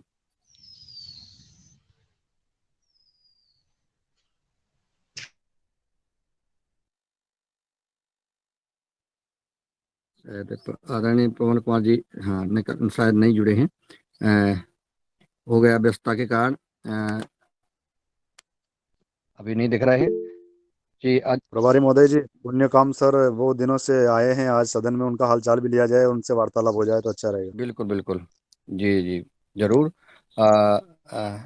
ओम, मैं अब आदरणीय जी। एक एक तर मेरा थोड़ा रिक्वेस्ट है, इस जोगहार मंच के माध्यम से जानना कहना चाहता हूँ जो कि एक बार हम दैनिक जोगहार कार्यक्रम जो होता है, जो इसका अगला उत्सव स्वामी जी के मार्गदर्शन में, उनके मार्गदर्शन में मुख्यालय में किया जाएगा, तो पूरे भारत में इसका प्रचार प्रसार होगा। तो अगला जो हमका उत्सव हो तो स्वामी जी के मार्गदर्शन में मुख्यालय में ही होगा। तो हम लोग को प्रयास कम करना पड़ेगा। स्वामी जी के हाथ बहुत लंबे हैं, उनकी हाथ ही बहुत दूर तक जाती है। तो मैं आप सभी से रिक्वेस्ट है कि अगला हम लोग का उत्सव हो तो मुख्यालय में हो। ओम। जी, आप मुख्यालय हैं, और अगर आपका स्वर्गीय राजीव दीक्षित भवन जाना हो, परम स्वामी पूज्य स्वामी परमादेव जी से अगर भेंट हो तो मेरी बात जरूर संवाद करा दें, इस संबंध में अपन चर्चा कर लें। उनको समय कब है बात करने का, थोड़ा सा व्यस्तताएं रहती हैं, और इस पे अपन जरूर, क्योंकि ऐसा प्रयास भी है, लेकिन थोड़ा सा समझ वहाँ का स्थिति समझ लेते हैं कि कैसे। जब तक बैलेंस सेंटर नहीं खुला था फेज 2 में, तब तक तो कोई दिक्कत नहीं थी। अब फेज 2 में बैलेंस सेंटर खुल गया है, जहाँ सारे कमरे जो है बुक हो जाते हैं। इसलिए थोड़ा सा आवाज़ की दिक्कत दिख रही है, लेकिन अपन बात करेंगे। और आपने जो सुझाव दिया है, सुझाव सारे सदन से आ भी रहे हैं यही, कि युगहार का उत्सव जो है परम पूज्य स्वामी जी परम सिद्ध आचार्य जी का आशीर्वाद मिले, ऐसा सबको है, प्रयास करेंगे, ईश्वर सफलता देगा। आदरणीय पवन कुमार सर जी ने भी आश्वासन दिया था कि अपन देखते हैं, लेकिन देखेंगे, अपन बात करेंगे। आप भी वहाँ हैं, निश्चित है स्वयं परम पूज्य स्वामी परमादेव जी से चर्चा इस पर अवश्य करें, क्योंकि उन्होंने भी कहा था, परम सिद्ध आचार्य जी ने भी कहा था, मैंने निवेदन किया था अटैच में, आपको याद है, परम सिद्ध आचार्य जी ने कहा था, हमने कहा था कि अब आपका आशीर्वाद वहीं लेने की इच्छा है, तो उन्होंने कहा था कोई दिक्कत नहीं, अपन करेंगे। तो उनको थोड़ा ध्यान आकर्षित कराना है। मैं चाहूँगा, आदरणीय डॉक्टर किशोर दुबे जी ने हैंड रेज किया है, फिर हम आदरणीय पुण्यकाम जी के पास चलते हैं। आदरणीय डॉक्टर किशोर दुबे जी। धन्यवाद मुनिलाल जी। आज की कक्षा बहुत अच्छी रही और मुख्यतः हमारे जो मुख्य अतिथि जी है उन्होंने जो डॉक्टर होने के बावजूद ये ऑर्गेनिक फार्मिंग को अपनाया, उसके बारे में बात की। हम निश्चित रूप से उनका सदन की ओर से अभिनंदन करते हैं। और उससे भी बढ़कर जो बात है, उन्होंने जो उनके बेटे ने संन्यास दीक्षा लिया, उसका जो ब्यौरा उन्होंने दिया, बहुत भाग्यवान है बाबा जी आप, क्योंकि इसमें कहा जाता है कि कोई भी व्यक्ति अगर शादी करता है तो एक ही पीढ़ी का उद्धार होता है, लेकिन अगर संन्यास लेता है कोई व्यक्ति तो 49 पीढ़ियों का उद्धार होता है, ऐसी कहावत है। तो कहा एक एक के बदले 49 पीढ़ियां, आपके दादा परदादा परदादा के परदादा, तो पूरा का पूरा उद्धार करने की जो क्षमता आपके बेटे ने की है और जिसके आप दर्शनार्थी भी रहे स्वामी जी के भाग्य से, यह बहुत विरलापन होता है। क्योंकि आज के जिसको हम मटेरियलिस्टिक अप्रोच बोलते, मटेरियलिस्टिक अप्रोच में जहाँ पल पल पर मोह की भाषा होती है, तो इस चीज को छोड़ के इस सन्यास की ओर एक भी कदम डालना जहाँ मुश्किल है, वहाँ आपके बेटे ने और बाकी सारे लोगों ने, हमने जो सन्यास दीक्षा का प्रोग्राम देखा था, तो निश्चित रूप से बहुत ही भाग्यवान आप रहे हो। और आपने जो कहा है अंत में कि भाई ये जो स्वामी जी का कार्य है ऑर्गेनिक फार्मिंग का, वो बड़े पैमाने में चलना चाहिए, तो निश्चित रूप से हम सभी साथी अपने अपने तरीके से इसमें सहयोग दे रहे और आगे भी देंगे। और निश्चित रूप से विष मुक्त खेती और विष मुक्त अन्न खाने के तरफ हम सब बढ़ेंगे। यही बात इस बात को मैं कहना चाहता हूँ। एक टिप्पणी जोड़ना चाहता हूँ कि कल कोरिजिन की जो चर्चा हुई थी उस पर मैंने थोड़ा अध्ययन किया, और कोरेजिन जो है उसको भले ही एक कहा गया है कि इससे कोई प्रॉब्लम नहीं होता, इस तरह से कुछ लोगों ने बोला है, लेकिन कुछ वैज्ञानिक पेपर्स जो है, वैज्ञानिकों ने एक ब्यौरा दिया है, वही सदन के सामने मैं 1 मिनट में रखना चाहता हूँ कि इसके ह्यूमन हेल्थ पे, मानवीय जो मानवीय हेल्थ पे बहुत बुरे परिणाम होते हैं। उन्होंने जो वैज्ञानिक है, वैज्ञानिक का नाम है मिश्रा एटल, मिश्रा और उनके सहकारी, जिन्होंने 2016 में बताया है कि इसके मुख्य परिणाम होते हैं कि हृदय रोग होता है, पैरालिसिस होता है, और जो मज्जा तंतु जिसको हम नर्वस सिस्टम बोलते हैं, जिससे हमको संवेदना आती है, ऐसे संवेदनाओं को भी यह प्रताड़ित करते हैं। तो ये 3 मेजर परिणाम ये कोरिजिन से होते हैं। यही मैं सदन को बताना चाहता हूँ। धन्यवाद। बहुत सुंदर। सर, आपने जो कोरोजिन का प्रभाव बताया है, ये जरूर इसको सोशल मीडिया पे लिखना चाहिए। और पिछली वर्ष मैंने जो मध्याह्न भोजन में मूंग का जो बच्चों को मूंग दी गई थी, उस पर मैंने लिखा था और हमारे सीएम साहब को भी अवगत कराया था। उसके परिणाम स्वरूप उन्होंने जो कृषि विभाग से संबंधित अधिकारी हैं, उन्होंने कहा ये मूंग जैविक है, ये केमिकल युक्त नहीं है। अब वो जैविक कौन मूंग है? वो मूंग जैविक बताई गई है जो किसानों का रजिस्ट्रेशन 1-1 एकड़ में कर दिया गया है सरकार की तरफ से, जबकि वो किसान जैविक प्राकृतिक खेती नहीं कर रहे हैं, सिर्फ रजिस्ट्रेशन है। और मैंने उसका प्रत्यक्ष देखा है। आदरणीय शरद भैया सदन में उपस्थित हैं, मैं इनके यहाँ खुद बैठा था और इनके ऑफिस में कृषि विभाग के 2 अधिकारी आए। उन्होंने कहा, चाय पी उनके साथ, हमने नाश्ता किया और उन्होंने कहा कि हमें लगभग इतने हेक्टेयर रकबा और इतने किसानों का पंजीयन करना है, तो वो हम कर रहे हैं। तो उन्होंने जो किसानों का किया, वो किसान चूंकि नहीं कर रहे थे, लेकिन उन्होंने, उनका मजबूरी थी कि उनको पंजीयन करके देना है, तो वो पंजीयन किया और उन जिन किसानों का रजिस्ट्रेशन हो गया, बस उन्हीं के नाम मूंग लिख दी, इतनी मूंग इसकी है, इतनी किसान की है, इतनी मुन्नी लाल की, इतनी बब्बन जी की, इतनी डॉक्टर किशोर की है, जीतू दुबे की इतनी, और उसको जो है डॉक्यूमेंट पेश कर दिए कि ये इन किसानों से खरीदी गई मूंग। ये गलत है। और चूंकि हम चाहते हैं कि मूंग बिल्कुल बच्चों को दी जाए, परंतु प्राकृतिक जैविक खेती उन किसानों से लिया जाए जो किसान कर रहे हैं, जो किसान उपज जो बाकी में कर रहे हैं, और वो हमारे देने के गुहार का, जैसे रघुवंशी जी 82 एकड़ में कर रहे हैं, शरद भैया हमारे कर रहे हैं, कई होशंगाबाद में किसान हैं जो अक्षय कुमार गौर कर रहे हैं, कई कर रहे हैं। ऐसे उनका किसानों से फसल खरीदी जाए। और मैं जब बैतूल गया था तो हमारे 17 एकड़ में नवनीत वर्मा जी कर रहे हैं, कई जगह हो रही है। उन किसानों का जरूर उत्पादन खरीदा जाए। अब मैं आदरणीय पुण्यकाम साहब हमारे बहुत दिनों से सदन से, चूंकि अपने निजी कारण और स्वास्थ्य के कारण और अनुपस्थित रहे हैं, और सदन की ओर से उनको सादर आमंत्रित किया जाता है कि वो आए और अपने बारे में और कुशल क्षेम और अपने मन की बात सदन में प्रस्तुत करने का कष्ट करें। बिहार से आदरणीय सदन को मेरा प्रणाम। आज लंबी अंतराल के बाद इस कार्यक्रम में जुड़ने का हमको मौका मिला, तो आज सर्वप्रथम तो मैं योग शिक्षक जी जो ऊर्जावान तरीके से कराए उनको धन्यवाद देना चाहूँगा, और फिर हमारे बिहार से ही कुमार बब्बन जी जो आज मुख्य अतिथि के रूप में आज हैं, उनको भी मैं धन्यवाद देना चाहूँगा और साथ साथ बधाई भी देना चाहूँगा कि उन्होंने, उनका जो हार्दिक इच्छा थी, अब धीरे धीरे ईश्वर की कृपा से वो सफल हो रही है। योग के क्षेत्र में स्वामी जी के साथ कदम से कदम मिलाकर चलने के लिए वो और उनका परिवार सब तत्पर हो रहा है, प्रस्तुत हो रहा है। इसके लिए पुनः बार बार उनको धन्यवाद।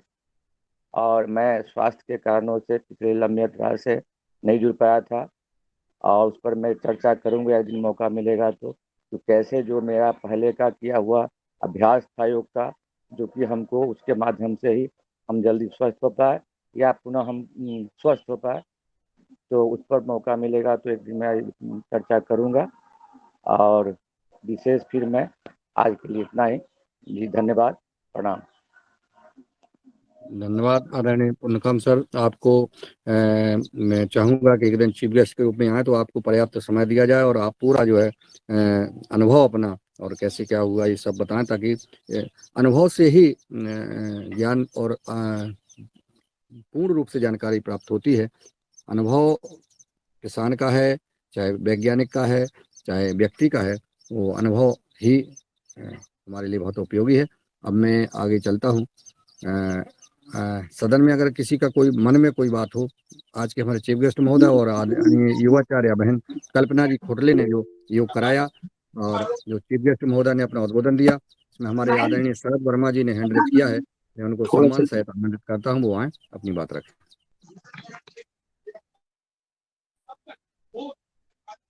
आदरणीय शरद वर्मा जी। जी ओम। सदन को कोटि कोटि प्रणाम। आज की योगशाला भी अच्छी रही और आज मुख्य अतिथि हैं, उन्होंने बहुत अच्छा प्रस्ताव रखा है। जैसा सदन अगर अनुमति देगा और वैसा बहुत अच्छा रहेगा अगर स्वामी जी के वहां पे ये कार्यक्रम हो जाए। मैं आज बताना चाहता हूँ, मेरे पिताजी एक 2 पंक्ति आपको बताना चाहते हैं मालवा भाषा में। अगर बेनी प्रसाद जी हैं तो ध्यान से सुने। जी सर।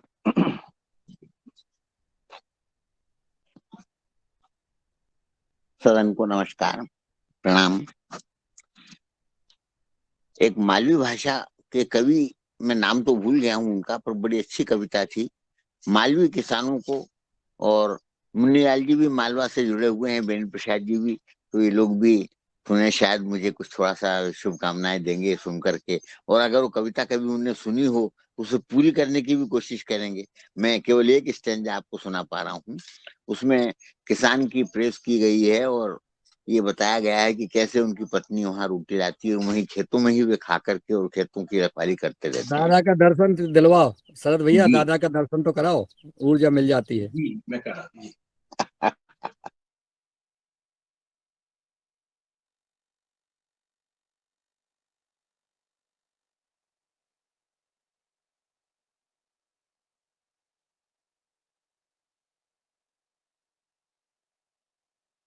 अनम्यूट कर लो, अनम्यूट म्यूट है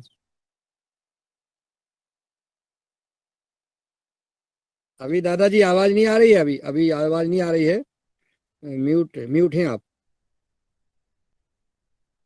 अनम्यूट करो शरद हाँ भैया। जी जी जी। आप शुरू से खेता शुरू से। में थारे बहार रे करशान भाई, खेता में थारे बहार, अरे खेता में थारे बहार रे करशान भाई, खेता में थारे बहार, लूगड़ो भैरो घाट को चूड़लो हाथी दांत को, लूगड़ो भैरो घाट को चूड़लो हाथी दांत को, जीमन रू लाई है थाल रे, जीमन रू लाई है थाल रे, रोटी जुआर की ने भाजी गुआर की ने, चटनी रा साथे अचार रे करशान भाई, खेता पे थारे बहार।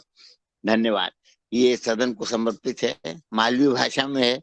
यदि कोई मालवी भाषी उसको पूरा कर सके कहीं से तो बड़ी खुशी होगी, मुझे भी सुनने को मिलेगा।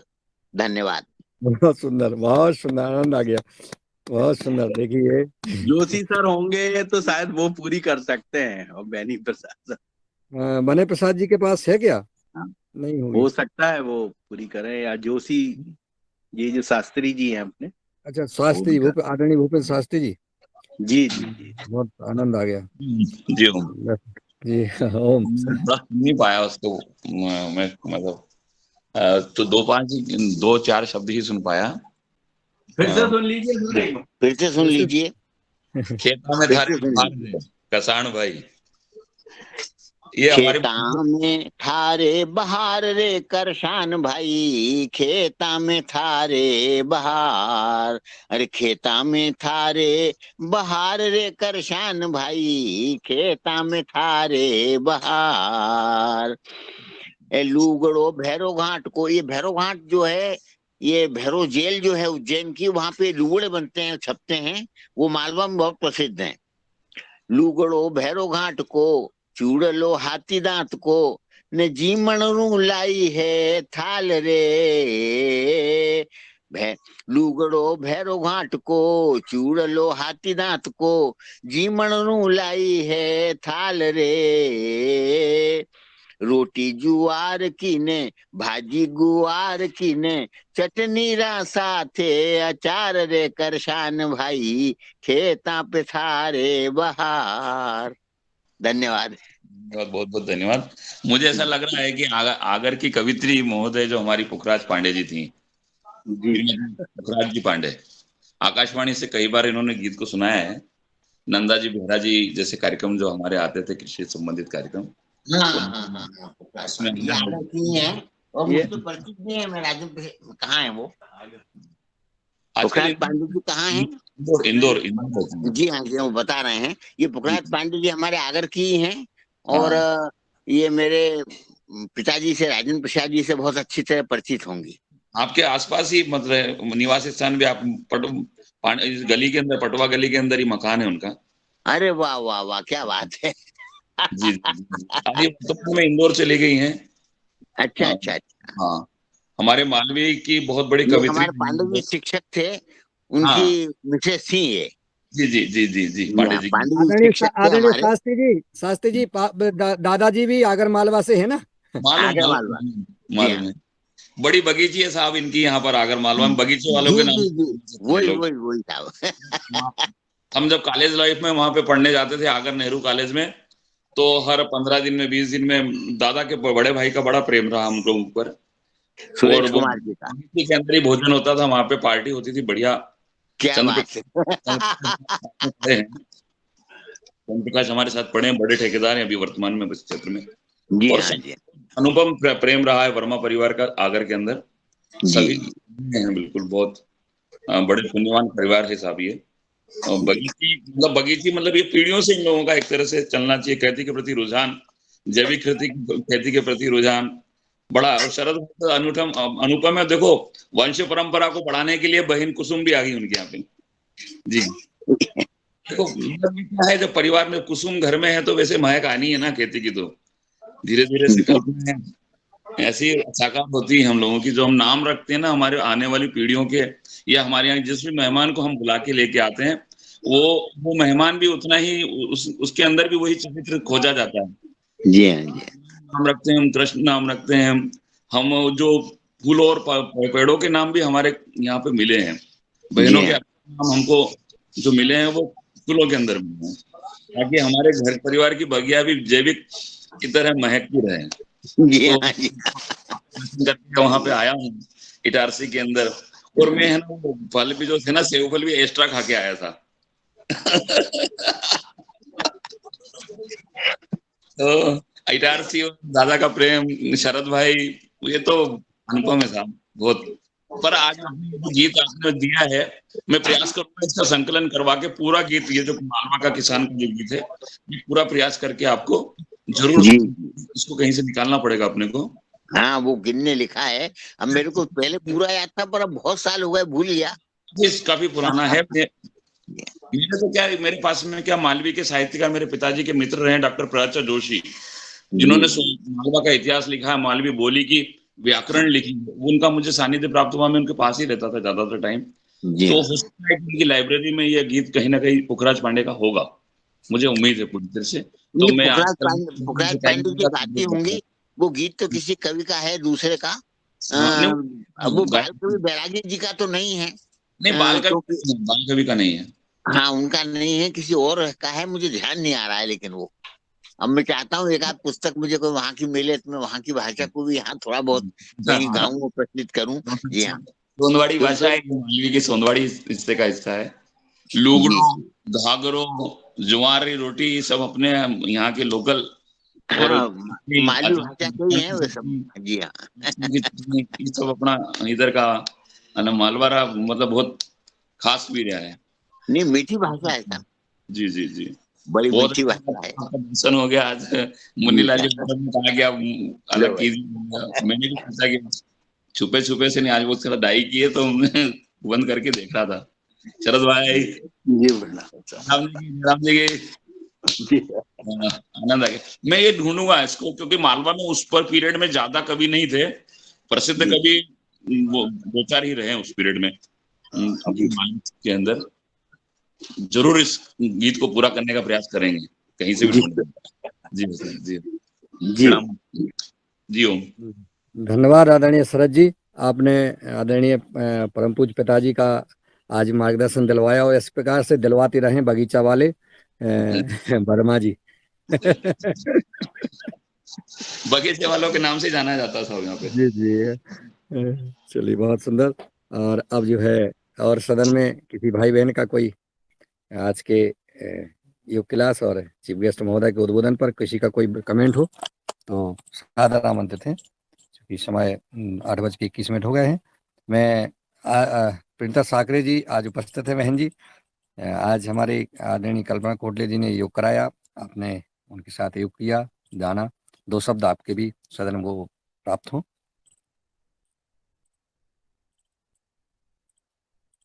अब तक आवाज पहुंच रही हो? आपके यहाँ मौसम खराब चल रहा है, आपने मैसेज दिया था। जी जी जी, जी जी, सादर प्रणाम आदरणीय भाई साहब, और सदन में जितने लोग मेरे सम्माननीय सभी परम पूज्य स्वामी जी के अनुयायी जुड़े हैं, आप सभी को मैं कोटि कोटि नमन करती हूँ, वंदन प्रणाम करती हूँ। बड़े दुख के साथ कहना पड़ा, मुझे भाई साहब ने बताया 2 दिन तक मैं अपने दैनिक योगाहार कार्यक्रम में नहीं जुड़ पाई। यहाँ लगातार अपने यहाँ बारिश हो रही है, और बारिश होने के साथ साथ बिजली नहीं रह रही है, इसलिए भी समस्याएं आ रही है। तो मैंने मैसेज करके अवगत करा दिया था। बाकी आज जुड़ी, और क्या कहूँ, कार्यक्रम अपने बहुत अच्छे हो रहे हैं और अलग अलग बहुत महान व्यक्तित्व का हमें मार्गदर्शन मिल रहा है और निरंतर हम प्रयास कर रहे हैं दैनिक योगाहार कार्यक्रम के माध्यम से कि हम निरंतर अपने जहाँ जिस दायित्व का निर्वहन कर रहे हैं, जहाँ जिस जगह पे है, उसका ईमानदारी पूरी निष्ठा से, प्रेम से, समर्पण भाव से हम निर्वहन करें और परम पूज्य स्वामी जी के सपनों को साकार करेंगे। ऐसा हम उद्देश्य लेकर आगे बढ़ रहे हैं और आदरणीय हमारी कल्पना खुटले दीदी ने आज योग प्राणायाम कराया, बहुत बहुत धन्यवाद। वैसे भी बहुत ऊर्जावान दीदी है आप और मैं क्या कहूँ, हमारे आदरणीय मुनीलाल भाई साहब का बहुत बड़ा योगदान है इस दैनिक योगाहार कार्यक्रम के माध्यम से। आप सभी के साथ में बड़े तालमेल, सामंजस्य, सबके विचारों को साथ में रखकर सबका सम्मान करते हुए दैनिक योगाहार कार्यक्रम को आप बड़े सुचारू रूप से संचालित कर रहे हैं। ऐसे कार्यकर्ता पर हमें गर्व है और निश्चित रूप से ऐसे ही कार्यकर्ता समाज में एक अपने प्रवास के माध्यम से कहो, अपने आचार विचार के माध्यम से कहो, संकल्प के माध्यम से कहो, अपने आचरण के माध्यम से कहो, समाज में एक अनुकूल वातावरण बनाने में बहुत बड़ा योगदान देते हैं। और इन्हीं शब्दों के साथ में मैं अपनी वाणी को विराम दूंगी। बहुत बहुत धन्यवाद आप सभी का मुझे बोलने का अवसर प्रदान किया। धन्यवाद जी। धन्यवाद आदरणीय बहन जी, आपके पुरुषार्थ को प्रणाम। आप राष्ट्र सेवा धर्म को हमेशा समर्पित हैं। और आदरणीय आज के हमारे स्वैच्छिक उपहार कार्यक्रम में हमारे वरिष्ठ राज्य प्रभारी आदरणीय राजेंद्र राय जी बिहार से इस सदन में जुड़े हुए हैं। मैं उनको सम्मान के साथ आदर पूर्वक आमंत्रित करता हूं कि वो अपना मार्गदर्शन प्रदान करने का कष्ट करें। आदरणीय राजेंद्र राय।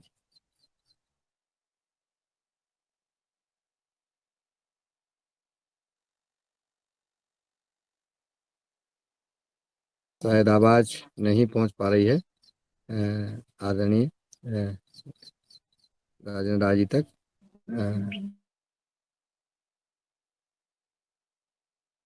मणिपाल सर ने इंटरेस्ट किया है, मणिपाल जी। जी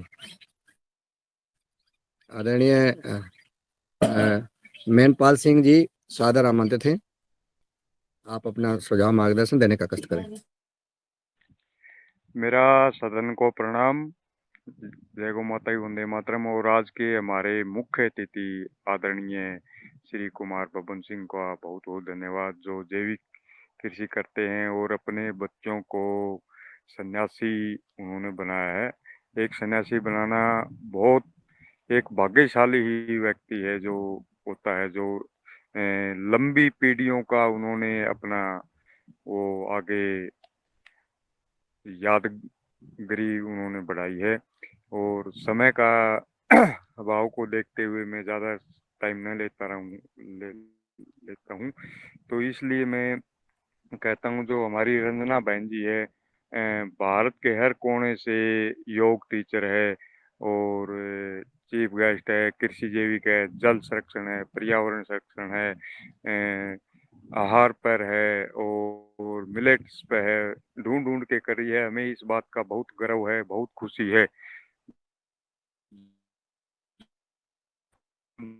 कौन सर है, हमारे मुनीलाल यादव जी हैं, हम पीछे और भी हमारे कुछ अन्य साथी है जो ये चला रहे हैं, तो बहुत हमें खुशी होती है। और आगे हमारा कार्यक्रम चलता रहे और बढ़ चढ़कर हमारे किसान जुड़ते रहे इस कार्यक्रम में, और एक दिन हमारा देश, भारत देश ऊर्जावान बनेगा। इसलिए मैं ज्यादा समय नहीं लेता हुआ, धन्यवाद, प्रणाम। धन्यवाद आदरणीय भाई साहब, इसी प्रकार का जब से आप जुड़े हैं और मार्गदर्शन और सहभागी और सहयोग कर रहे हैं, आपके पुरुषार्थ को पुनः प्रणाम करते हैं, क्योंकि राष्ट्र सेवा धर्म कहीं ना कहीं हम कर रहे हैं। और आदरणीय रवि आदित्य जी, अगर आदरणीय हमारे वरिष्ठ राज्य प्रभारी आदरणीय राजेंद्र राय जी तक आवाज़ पहुंच रही हो तो या तो कॉल करके उनको आमंत्रित कर लें या आप सादर आमंत्रित हैं। जी जी, मैं कॉल करता हूँ उन्हें। जी जी जी, कॉल करेंगे तो कट जाएंगे वो, फिर ये दिक्कत है। आदरणीय राजेंद्र राय जी तक आवाज़ पहुंच रही है? हमारे शायद जुड़े तो हैं लेकिन आवाज़ नहीं पहुंच रही है उन तक। चलिए अब कॉल कर लें, अगर वो जुड़ जाते हैं तो अब आदरणीय रंजना जी सदन में उपस्थित हैं। मैं ऊर्जावान बहन रंजना जी को आमंत्रित करता हूं कि वो आएँ। जैसा कि योगहर कार्यक्रम में लगातार दिन रात मेहनत करती हैं। युग शिक्षक चीफ गेस्ट के बारे में चर्चाएं करना, संवाद करना, फिर उनको जोड़ना, ये छोटा काम नहीं है। मैं ऐसी ऊर्जावान बहन को आमंत्रित करता हूं कि वो आएँ और सदन में अपने जो हमारा 2 मई का युगहर उत्सव भी हमें ऑनलाइन मनाना है अभी, तो उसके बारे में भी अपना कुछ बात रखने का कष्ट करें।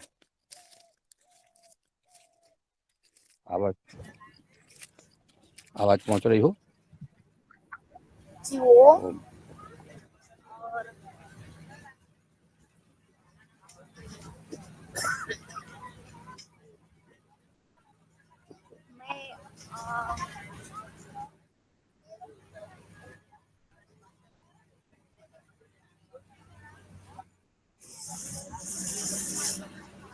शायद आप कहीं ऐसी जगह हैं जहां से आवाज नहीं आ पा रही है।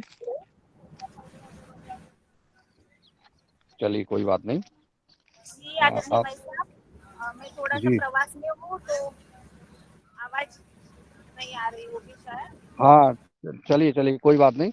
आप रहिए और अपना पुरुषार्थ कर ही रही हैं। मैं आदरणीय दिनेश जी सेमवाल जी को आमंत्रित कर रहा हूँ कि वो आएँ और आज की युगहर कार्यक्रम का और युग क्लास और चीफ गेस्ट महोदय पर 2 शब्द और इसके बाद हम आज का आभार भी ज्ञापित करेंगे। आदरणीय दिनेश जी सेमवाल जी। जी आदरणीय सादर प्रणाम। पहाड़ों में होंगे। अरे यार, जी मैं जी प्रणाम सर। पहाड़ों से भी गांव की ओर आ गए हैं। सादर नमन। और बहुत ही सुंदर आज हमारी योग शिक्षिका दीदी ने योग कराया। उसके बाद आदरणीय हमारी मुख्य अतिथि जी ने, आदरणीय कुमार भवन जी ने अपनी बात रखी, कैसे वो जैविक खेती की तरफ उन्होंने कदम आगे बढ़ाई और एक डॉक्टर होते हुए इस क्षेत्र में कदम बढ़ाना और कार्य को आगे बढ़ाना, ये भी इतनी ही बड़ी प्रेरणा है जितनी बड़ी प्रेरणा आज के युवा सन्यासी होकर दे रहे हैं। और इसी क्रम में आदरणीय हमारे दादाजी ने सुंदर गीत सुनाया। मेरा तो आदरणीय सराज जी भाई साहब से निवेदन रहेगा कि एक छोटा सा 1-1.5 मिनट का इनकी जो गीत का आज से उन्होंने गीत गाया, वो क्लिप, वीडियो क्लिप अगर बन जाए तो योग आहार जो कि हम 2 मई को मनाने जा रहे हैं, जिसमें सभी आदरणीय सदस्यों से निवेदन है कि वो अधिकाधिक रूप में जो लोग योग शिक्षक रहे हैं, जो मुख्य अतिथि रहे हैं, उनको जोड़ने का कष्ट करें।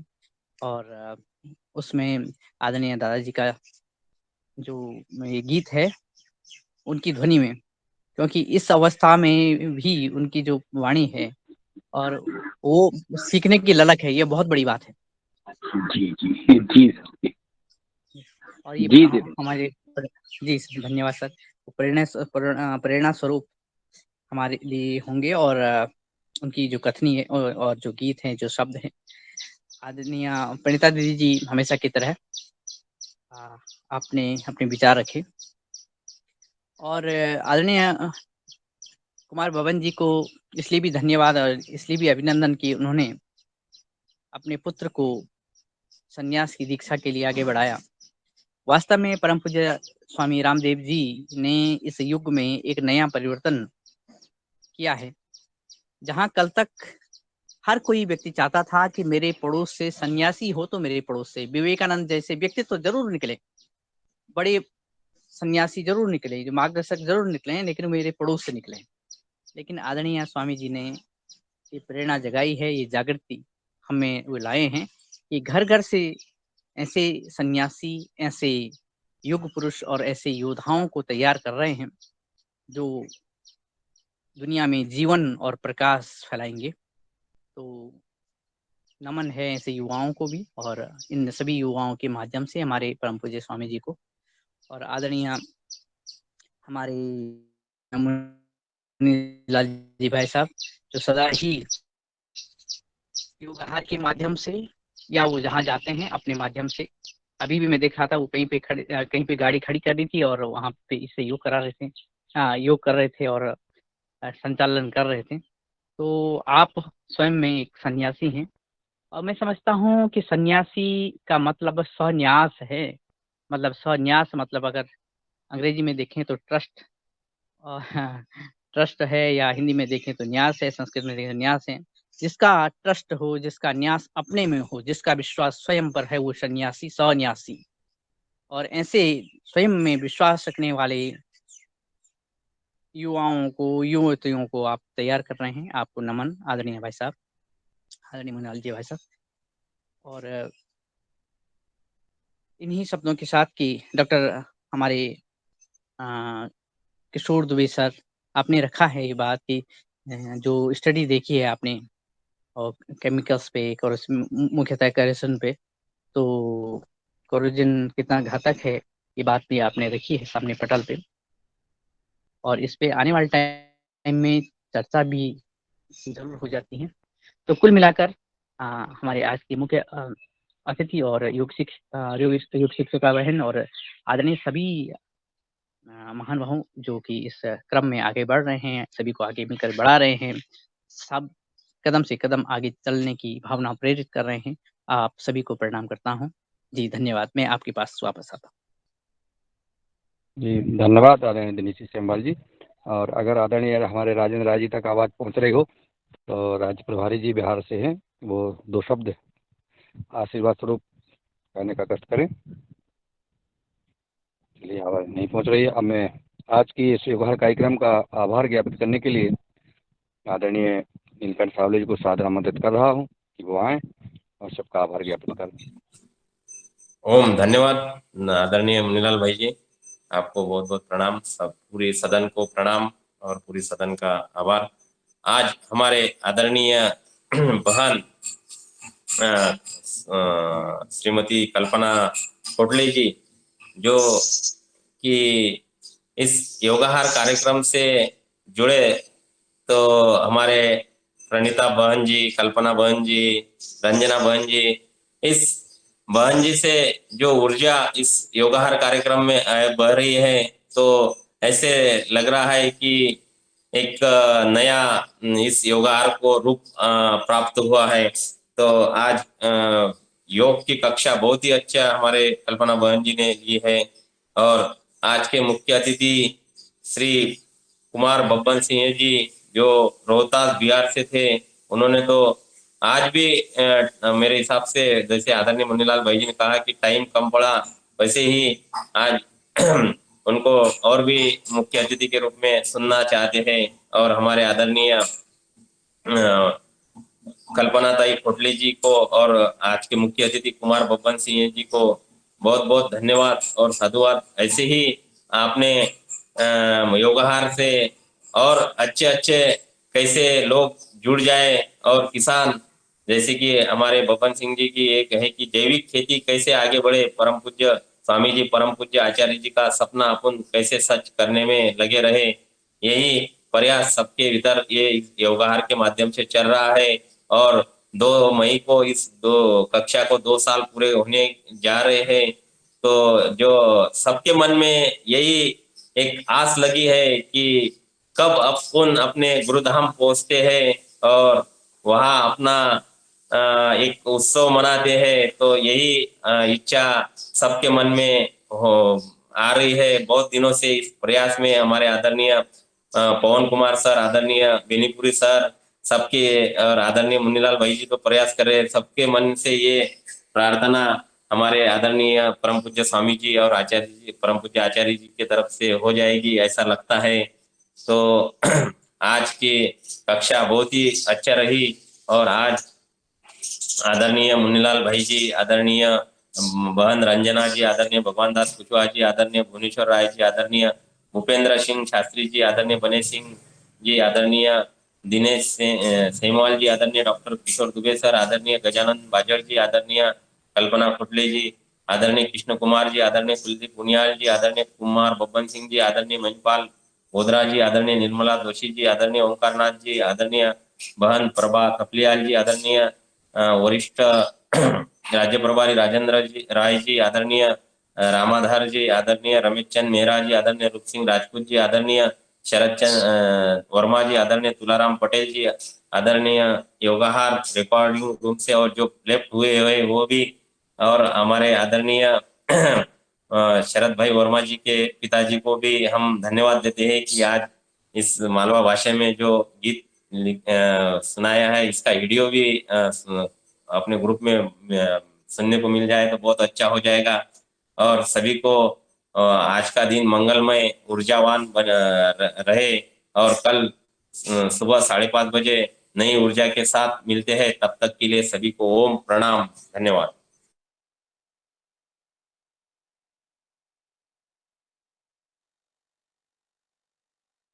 धन्यवाद आदरणीय नीलकंठ सावले जी, आपको भी और सभी भाई बहनों को। कल 2 मई तक जो वीडियो बना के दे देंगे अपना मोबाइल, खड़े मोबाइल में वीडियो नहीं बनाना है, मोबाइल तिरछा करके बनाना है और तेज आवाज़ में बनाना है ताकि पूरी स्क्रीन पे आ सके। धन्यवाद। और दिनेश जी से और रंजना जी से संपर्क कर लें इस संबंध में। ओके जी हो।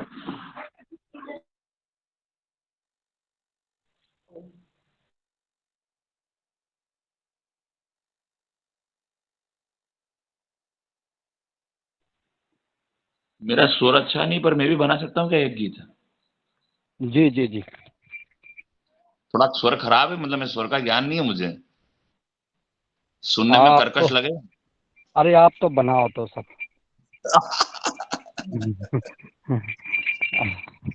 आत्मा की जी जी। आवाज, परम पूज्य स्वामी जी की आवाज कछु बहुत है, देखो आप पूरे विश्व को हिला दिया है। आवाज का सब। जी जी जी। किसानों के लिए गाएंगे कुछ। जी स्वागत है आपका।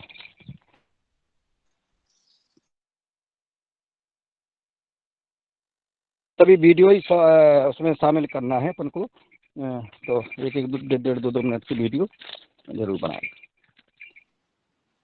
कार्यशाला भी कर सकते हैं ना उस दिन, 2 तारीख को अपन कहीं रह के 2-4-5 किसानों को इकट्ठा करके वहां पर ऐसा भी कर सकते हैं।